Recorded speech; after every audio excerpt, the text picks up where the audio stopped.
আল্লাহ পাক আজকে আপনাকে হয়তো 1 কোটি টাকা দিয়েছেন, কালকে আল্লাহ না করুক 1000 টাকার জন্য মানুষের কাছে হাত পাততে বাধ্য করতে পারেন আল্লাহ পাক। এমনও কিন্তু দিন আসতে পারে, দিন সবার সবসময় সমান থাকেন।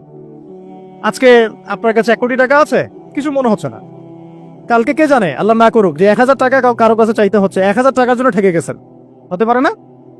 রিজিককে মানুষ তাজিম না করলে রিজিক দূরে চলে যায়। দুটো বিষয় খেয়াল রাখবেন, দুটো বিষয়। এক হচ্ছে মাঝে মাঝে মনের মধ্যে কিছু আমল করার ইচ্ছা আসে না? মনে হলো যে আচ্ছা একটু 10 আয়াত পড়ি, মনে হয় না মাঝে মাঝে এমন মনে হয় না? ওই সময় এই যে মনের মধ্যে যে এই ইরাদাটা জাগ্রত হওয়া, এটাকে আমরা বলি ওয়ারিদ। অন্য ভাষায় আপনি বলতে পারেন মেহমান। কি বলতে পারেন? এটা আল্লাহর পক্ষ থেকে আপনার কলবের মধ্যে মেহমান হিসেবে এসেছে। এখন আপনি যদি আমলটা করেন, সেই মেহমান বারবার আপনার কলবে আসবে। যদি আপনি ওই সময় আমলটা না করেন, মেহমান চলে যাবে, মেহমান অসম্মানিত হলে পরে আর আসবে না। একইভাবে রিজিক আল্লাহ পাক দিয়েছেন, এর তাজিম যদি করতে পারেন রিজিক বেশি আসবে। রিজিকে তাজিম সম্মান করতে না বললে রিজিক আসবে না, বেশি কমে যাবে। উসমান রাদিয়াল্লাহু আনহু সবচেয়ে ধনী ছিলেন না? কেন জানেন? কেন? এটা কি জানেন কেন ধনী ছিলেন? একে তো তিনি প্রচুর দান সদকা করতেন, এটা তো আপনারা জানেনই। আরেকটা জিনিস অনেকে জানে না, তিনি উটের পিঠে বসেছিলেন, কিছু একটা খাচ্ছিলেন, এই 2-1 দানা পড়ে গেছে নিচে। উটের পিঠ থেকে নেমেছেন, নেমে সেই দানা উঠিয়েছেন, পরিষ্কার করেছেন, ধুয়েছেন, আবার খেয়েছেন। তার এই 2-4টা দানার কোনো কিন্তু মানে পরোয়া না করলেও চলে, তার প্রচুর অর্থ সম্পদ আছে। এত অর্থ সম্পদ যে তাবুক যুদ্ধের দিন 30,000 সেনাবাহিনীর দায়িত্ব নিয়েছেন। 30,000 সেনাবাহিনীর দায়িত্ব নিয়েছেন। সেনাবাহিনী যাবে, থাকবে, খাবে, তাবু টাঙাবে, সব দায়িত্ব তার। 30,000 সেনাবাহিনীর দায়িত্ব নেওয়া কি চারটাখানি কথা? তো এই সাহাবী এই কয়েকটা খাবারের দানা উঠিয়ে খেলেন। নবী সাল্লাল্লাহু আলাইহি ওয়াসাল্লাম বলেছিলেন, তোমাকে আল্লাহ পাক রিজিক বাড়িয়ে দিবে না কেন? তুমি রিজিকের যে তাজিম বা যে সম্মান তুমি করো, এর বদৌলতে আল্লাহ পাক তোমাকে বেহিসাব রিজিক দিবেন। দুইটা বিষয় খেয়াল রাখবো। আমলের মেহমান হৃদয়ের মধ্যে আসলে তাকে ফিরায় না দেওয়া, তাহলে সেই মেহমান কিন্তু আর আসবে না। মেহমানকে মূল্যায়ন করলে মেহমান বারবার আসবেন ইনশাআল্লাহ। আর রিজিকের তাজিম না করলে রিজিক কিন্তু আপনার ঘরে বেশি বেশি আসবে না। এমনি তো হারামের যুগ, এমনি সুদের যুগ, এমনি ঘুষের যুগ। অলমোস্ট এভরি ফ্যামিলি সুদখোর এখন, অলমোস্ট এভরি ফ্যামিলি। মেয়েরা স্পেশালি যারা শাশুড়ি টাইপের, আপনারা মাইন্ড করেন না, তাদের সাইকোলজি যে এতই নিচে নেমে গেছে এখন, যে আমার মেয়ে জাহান্নামে যায় যাক। হ্যাঁ, আমার মেয়ে জাহান্নামে যায় যাক, সমস্যা নাই, দুনিয়াতে সেজন্য ভালো থাকে। এটা কেন বললাম? একটা সুদখোরের ঘরে তুলে দিতে সে দ্বিধাবোধ করতেছে না, একটা দুর্নীতিবাজের ঘরে তুলে দিতে দ্বিধাবোধ করতেছে না, একটা ঘুষখোরের ঘরে তুলতে দ্বিধাবোধ করতেছে না, একটা মানে কি বলবো মাদকসেবী, ড্রাগ এডিক্টেড বা এই যে আর কি বলবো ফাসেক জালেম, এই ধরনের ঘরে উঠাই দিতেও সে দ্বিধাবোধ করছে না। 5তলা বাড়ি চাই আমার মেয়ে 5তলা বাড়ি থেকে সুখে থাকবে। এই যে সুখের ডেফিনেশন এখানে দিয়েছেন আপনারা। এই জন্য কত হাজার হাজার মেয়ের জীবন নষ্ট করে দিয়েছেন আপনারা। আমার কথা মাইন্ড করে না, হাজার হাজার মেয়ের জীবন মায়েরা নষ্ট করে দিয়েছে, শুধুমাত্র মেয়েদের দুনিয়াবী সুখ এর সংজ্ঞাটা বুঝতে ভুল করার কারণে। এর নাম যদি সুখী হইতো, তাহলে অমুসলিমরা সুখী না কেন? পশ্চিমারা সুখী না কেন? ওরা আত্মহত্যা করে কেন? এভাবে মেয়েদের জীবন নষ্ট করেছেন। অথচ অল্প যদি হালাল রিজিকও হতো, আল্লাহ পাক তাকে বরকত দিতেন, সুখে থাকতো। আল্লাহ পাক আপনাদেরকে রিজিকের মূল্য বোঝা, তাজিম করার তৌফিক দান করেন, আমিন। অনেক ভিতরে চলে যাচ্ছে আমি, সময় আমাদের হাতে আরো শর্ট হয়ে আসতেছে। তো এখানে একটা কথা বলে দিব যে রিজিকের প্রসঙ্গ যেহেতু আসছে, যে হালাল খেতে হবে আমাদেরকে, হারামের দ্বারস্থ হওয়া যাবে না। আপনার স্বামী যদি হারাম খায়, আপনি স্বামীকে বুঝান, তাকে ওই চাকরি ছেড়ে দিতে আপনি উৎসাহিত করেন। আমি আপনাদেরকে একটা অনেস্টির সাথে একটা কথা বলি, যত এই যে প্রশাসনে যত ঘুষখোর আছে, ঠিক আছে, যত দুর্নীতিবাজ আছে, যত মাদকসেবী আছে, মাদকের ব্যবসায়ী আছে, যত সুদখোর আছে, এরা সবাই কেন এই খারাপ কাজগুলো করে জানেন? তার স্ত্রীকে ভালো রাখার জন্য, তার মাকে ভালো রাখার জন্য, তার সন্তানদেরকে ভালো রাখার জন্য। তাহলে স্ত্রী হিসেবে, সন্তান হিসেবে, মেয়ে হিসেবে আপনি বলবেন যে আমাদের এইসব ভালোর দরকার নাই আব্বু। হে আমার প্রিয় স্বামী, আমার এসব ভালোর দরকার নাই। হে আমার ছেলে, আমার এসব ভালোর দরকার নাই, তুই হালাল পথে থাক, ওইখানে তুই আমাকে ডাল ভাত খাওয়া, আমি খুশি আছি। এইভাবে আপনারা তাদেরকে মোটিভেট করেন, দেখবেন সমাজে হারাম কমে গেছে ইনশাআল্লাহ। আর হারাম খাওয়া এই ছেলে মেয়েগুলোও কিন্তু মানুষ হবে না। হারাম খাওয়া যে ছেলে মেয়েগুলো রক্ত মাংস করে উঠছে, এরাও কিন্তু মানুষ হবে না। আল্লাহ পাক আমাদেরকে হালাল খাওয়ার তৌফিক দান করেন, এবং এই হালালের জন্য আপনাদের ভূমিকা অনেক বেশি। আমরা উত্তরবঙ্গ সহ দেশের বিভিন্ন জায়গায় সফর করে যেটা দেখেছি, যত সুদী এনজিও আছে না, এনজিও গুলোর মধ্যে মহিলাদের নামই বেশি, জানেন? মহিলাদের নাম বেশি সুদী এনজিওতে। তো এই দাওয়াতগুলো আমরা মা বোনদেরকে দিতে চাই যে কোন অবস্থাতে যেন হারাম রিজিকের দিকে আপনারা না ধাবিত হন, এবং রিজিকে তাজিম করেন, পরিবারের মধ্যে হৃদ্যতা ভালোবাসা বজায় রাখেন, একে অপরকে বিশ্বাস, সম্মান এবং শ্রদ্ধা করেন। ইনশাআল্লাহ তাআলা আপনাদের পরিবারও সুখী হবে, রিজিকও সুন্দর হবে, এবং রিজিকে বরকত হবে ইনশাআল্লাহ। এরপরে আমি আর দু একটা পয়েন্ট নোট করেছি, বলে শেষ করে দিচ্ছি যে এটা স্পেশালি আমি আমাদের ওইসব দিনই বোনদেরকে বলতে চাচ্ছি যে বোনেরা এখনো বিয়ে শাদী করেন নাই।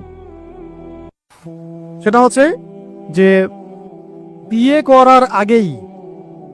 করার আগেই দিনের বেসিক লেখাপড়া শেষ করেন। এত পাগল হওয়ার দরকার নেই। চরিত্র হেফাজত হচ্ছে না, রোজা রাখেন, ঠিক আছে? দিনই পড়াশোনা আগে শেষ না করে বিয়ে করতে যায় না। বহু আলেমা যারা মাদ্রাসা লাইনের ছাত্রী ছিল, দিনই পড়াশোনা শেষ না করে বিয়ের পিড়িতে বসার কারণে ক্যারিয়ার ধ্বংস হয়ে গেছে। বিয়ে পরে করেন, আগে পড়াশোনাটা, তুলনামূলক পড়াশোনাটাকে শেষ করে নেন। তুলনামূলক পড়াশোনা শেষ করতে 18 থেকে 20 বছর বেশি লাগে না। যদি আপনি শুরু থেকে শুরু করেন, একদম 18 থেকে 20 বছর হতে হতে আপনার পড়াশোনা মোটামুটি শেষ হয়ে যাবে। আর যে সাবজেক্টগুলো বললাম আমি, ওইগুলোই বেসিক পড়াশোনা। এখন এটা হয়তো সবার ভাগ্যে নসিব নাও হতে পারে, সেক্ষেত্রে বিকল্প অপশন আমরা যাব, কিন্তু আগে মূলনীতি হচ্ছে একটা লেভেল পর্যন্ত পড়াশোনা করার পরেই বিয়ে করেন। কারণ বিয়ের পরে আপনার যত রেসপন্সিবিলিটি আসবে, এটা তখন পড়াশোনা মেনটেন করা এতটাও সহজ না, প্রায় অসম্ভবের পর্যায়ে পড়ে যায়। আর দু একটা বাচ্চা কাচ্চা হয়ে গেলে তো তখন আর কোনো কথাই নাই। তাহলে আপনারা কি আমাদেরকে আয়েশা রাদিয়াল্লাহু আনহার মতো একটা প্রজন্ম দিতে পারবেন না? যদি এটা আপনাদের উদ্দেশ্য হয়, সেক্ষেত্রে কি পড়াশোনা শুরু থেকে করা উচিত না? এখন এই সুযোগটা আমাদের সব বোনদের সামনে হয়তো থাকে না, এই জন্য আমরা বললাম যে বিকল্প অপশনগুলোতে আপনারা দিন শেখার চেষ্টা করেন। আর এরপরে যখন বিয়ে করবেন, পড়াশোনা মোটামুটি শেষ হয়েছে, বিয়ে করবেন, এখন 18-20 বছর বয়স হয়ে গেছে, এখন আল্লাহর ওয়াস্তে দুনিয়াবি বিষয়কে সর্বোচ্চ অগ্রাধিকার দিয়েন না। আজীবন পস্তাবেন, এবং একবার পস্তানো শুরু করলেই পস্তানো আজীবনও শেষ হবে। তখন মেইল করে, মেসেজ করে কোনো লাভ হবে না, কারণ আপনি বিয়ের আগে দিনকে প্রাধান্য দেন নাই, বরং দুনিয়াকে প্রাধান্য দিয়েছিলেন। আপনি বিয়ের আগে দিনকে প্রাধান্য দেন নাই, বরং দুনিয়াকে প্রাধান্য দিয়েছেন। যখন আপনি সবসময় পরকালকে, আল্লাহকে, তার রাসূলকে প্রাধান্য দিবেন, দিনকে প্রাধান্য দিবেন, দুনিয়া আল্লাহই গুছিয়ে দিবেন। আর যখন আপনি দুনিয়াকে সর্বোচ্চ অগ্রাধিকার দিবেন, দিন আপনার কাছ থেকে দূরে সরে যাবে। দিনের একটা গায়রত আছে, একটা ব্যক্তিত্ব, দিনের একটা স্বতন্ত্র গায়রত আছে, সে সবার কাছে ধরা দেয় না। যেটাকে মূল্যায়ন করে তার কাছেই দিন আসে, যেটাকে মূল্যায়ন করে না তার কাছে দিন আসে না। দিনদার ছেলেকে প্রাধান্য না দিয়ে বিয়ে করতে যায় না, জীবনটা ধ্বংস হয়ে যাবে। হ্যাঁ, আমি বলছি না দিনদার ছেলে মাদ্রাসাতেই থাকে, না, জেনারেল লাইনেও থাকতে পারে, ডক্টরও হতে পারে, ইঞ্জিনিয়ারও হতে পারে, কিন্তু এটা বাহ্যিকভাবে এটাকে জাস্টিফাই করাটাও ডিফিকাল্ট। কিছু ক্রাইটেরিয়া দেখে আপনি একটু আন্দাজ করতে পারেন, পুরোপুরি হয়তো কখনোই বুঝতে পারবেন না। সেটা হচ্ছে দিনের প্রতি তার ফিকির কেমন, দিন নিয়ে তার কাজ কেমন, তার লাইফস্টাইল কেমন, তার পরিবার কেমন, কোন পরিবেশে সে বড় হয়ে উঠেছে, তার একাডেমিক্যাল সার্টিফিকেট কেমন, তারপরে তার দাওয়াতের মেহনতে অ্যাক্টিভিটিস আছে কিনা, বা ব্যবসা হালাল কিনা, বা চাকরির হালাল কিনা, নামাজ ঠিক আছে কিনা, তার মধ্যে সুন্নাহ আছে কিনা। এইগুলো কিছু বাহ্যিক সাইন, যেগুলো দেখে আমরা একটা আইডিয়া নিতে পারি। তারপরে বলবো যে এখানে 100% আপনি এনশিওর হতে পারবেন না, ওইটা আল্লাহ পাকের হাতে। ওইটাও যদি এনশিওর করতে চান, তাহলে কি করতে হবে? তাহলে নিজেকে দিনদার হতে হবে। আমি নিজে যদি ভালো দিনদার হই, তাহলে ইনশাআল্লাহ আল্লাহ পাক আমাকে দিনদার স্ত্রী দিবেন। নিজে দিনদার না, তাহলে কি রেডিমেড দিনদার ছেলে আসবে? কখনোই আসবে না।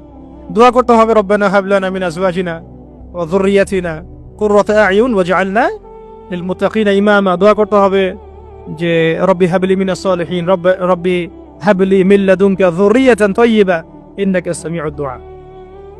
এই বিষয়গুলো থেকে খেয়াল রাখবেন। আর শরীয়তের মেজাজ মাথায় রাখা।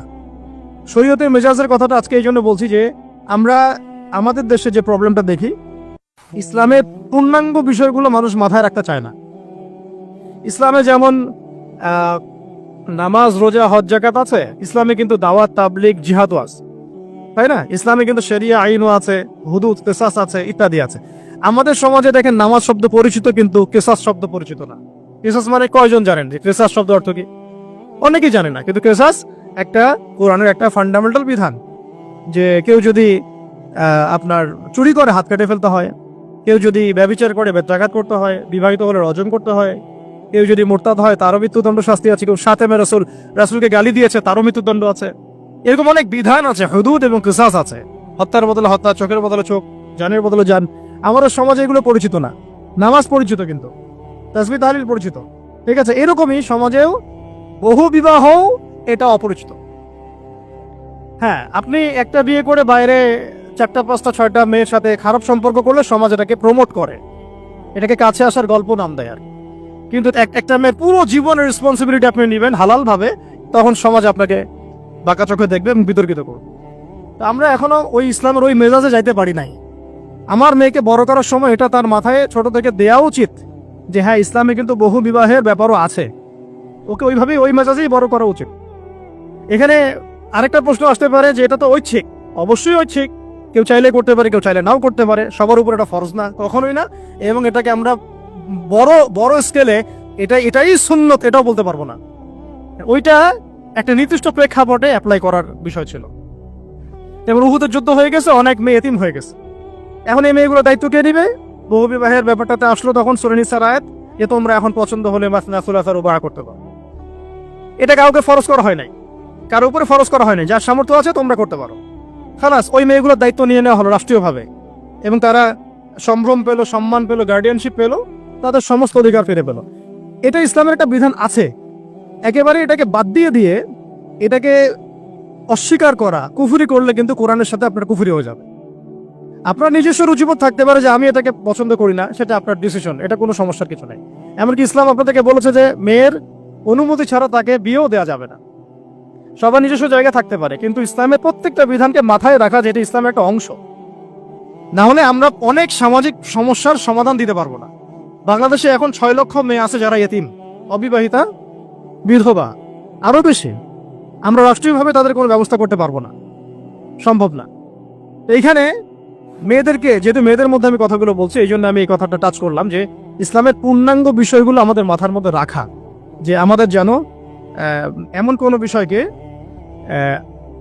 অস্বীকার করে না বসে যেটা আবার আমাকে ইমান থেকে বের করে দিবে। আমার নিজের আমল না হতে পারে, আমি নিজে সেটা পছন্দ না করতে পারি, বা আমার মতামত থাকতে পারে, সেটা আলাদা ইস্যুস।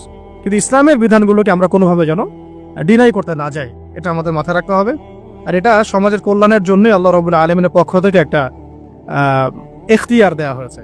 আর দুটা বিষয় বলে শেষ করে দিচ্ছি, সেটা হচ্ছে ওই যে ইলমের কথা বলেছিলাম শুরুতে, এর সাথে আমি আমার ব্যক্তিগত জীবন থেকে বলছি আর 3টা জিনিস ইলমের সাথে খুব বেশি কানেক্টেড, এটা মাথায় রাখবেন। একটা হচ্ছে আদব। একটা কি? আদব।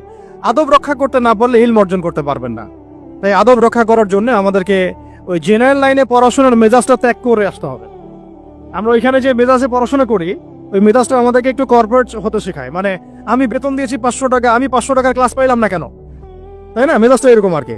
অথচ এখানে ওস্তাদের দোয়া নেওয়ার জন্য আমাদেরকে সিরিয়ালে দাঁড়িয়ে থাকতে হবে। এটা হচ্ছে এই প্ল্যাটফর্ম, এটা হচ্ছে ওই অন্য জায়গা। এখানে একজন নবী হয়েও মুসা আলাইহিস সালাম যুগের পর যুগ হাঁটছেন এমন একজন ব্যক্তির সাক্ষাতের জন্য যিনি তার চেয়ে বেশি জ্ঞানী। তার নাম খিদর আলাইহিস সালাম, যিনি তাকে সাথে নিতে চাচ্ছেন না। তিনি বলছেন যে ইন্নাকা লান তাসতাতিআ মাইয়া সাবরা, তুমি তো আমার সাথে ধৈর্য ধরতে পারবে না। কিন্তু মুসা আলাইহিস সালাম তারপরও চললেন, বারবার প্রশ্ন করলেন, কিন্তু শেষ পর্যন্ত সম্পর্ক কিন্তু নষ্ট হয়ে গেল। মনে আছে কি? হাদিস সূরা কাহাফের কথা বলছি। তো এটা হচ্ছে এই ইলমের জায়গাটা এমন একটা ইলমের জায়গা যেখানে আদব রক্ষা না করলে ইলম পাওয়া যাবে না। আরেকটা বিষয় হচ্ছে তাসকিয়া, ইলম অর্জন করে ওস্তাদের কাছ থেকে দোয়া নেওয়া এবং আত্মশুদ্ধি অর্জন করা। মনের মধ্যে কোনো হিংসা না রাখা।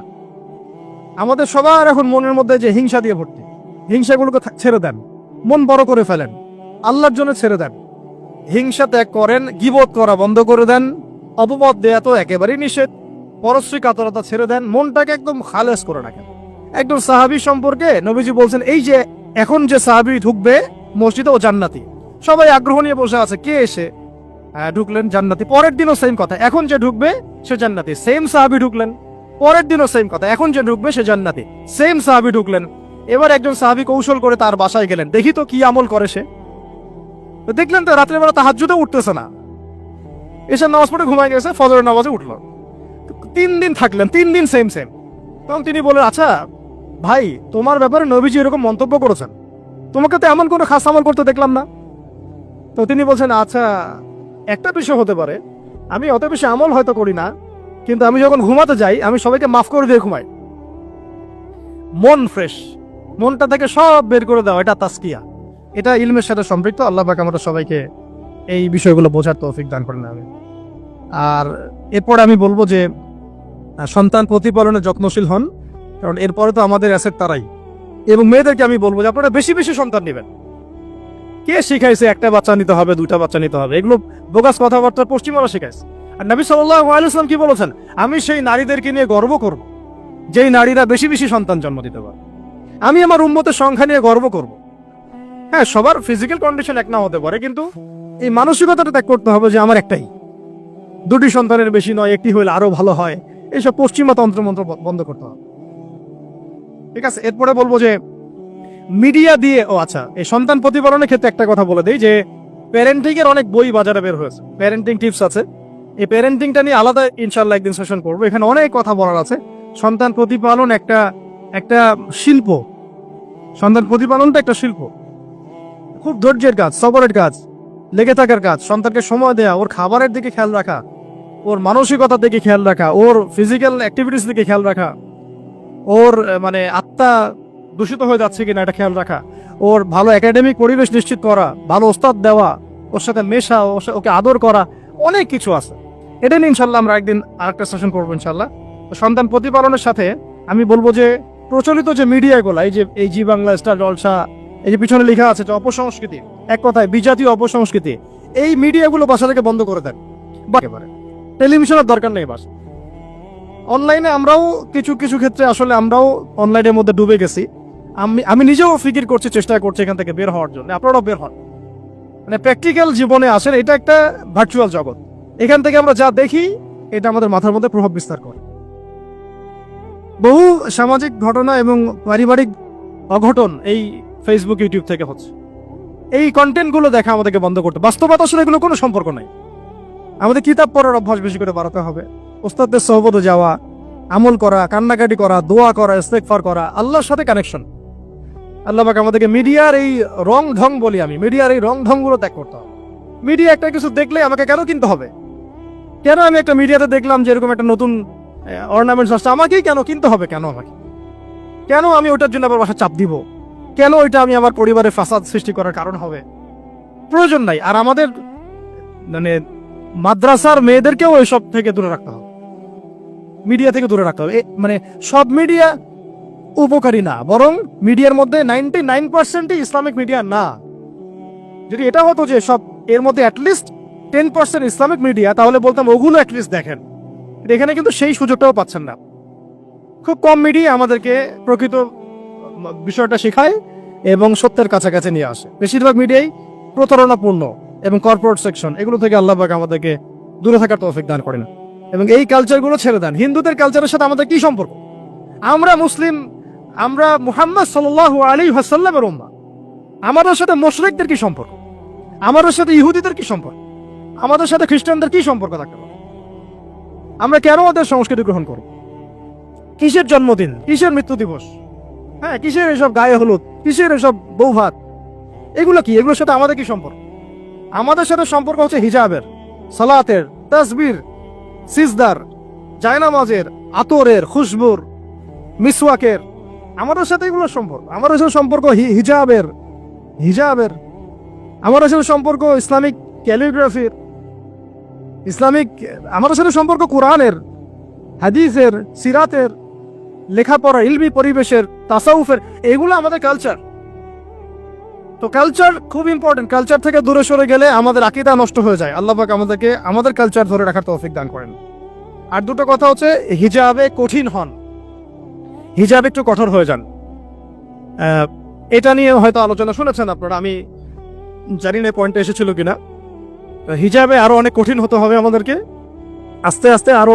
একবারে তো হয়তো আপনারা সবকিছু শক্ত করে ধরতে পারবেন না, অ্যাটলিস্ট আপনার ধারাবাহিকতা বজায় রাখ। হিজাবে অনেক কঠিন হওয়ার চেষ্টা করি। আমাদের অনেক দিনী বোনকে আমরা একটু ক্যাজুয়াল দেখি হিজাবের ব্যাপারে, এটা থেকে আপনার বের হওয়ার তৌফিক দান করেন, আমিন। আর একটা মেয়েদেরকে একটা ওসিয়ত করবো, স্পেশালি যে অল্পে তুষ্ট থাকেন, অল্পে তুষ্ট থাকেন, ইনশাল্লাহ জীবনে সুখী হয়ে যাবেন ইনশাল্লাহ।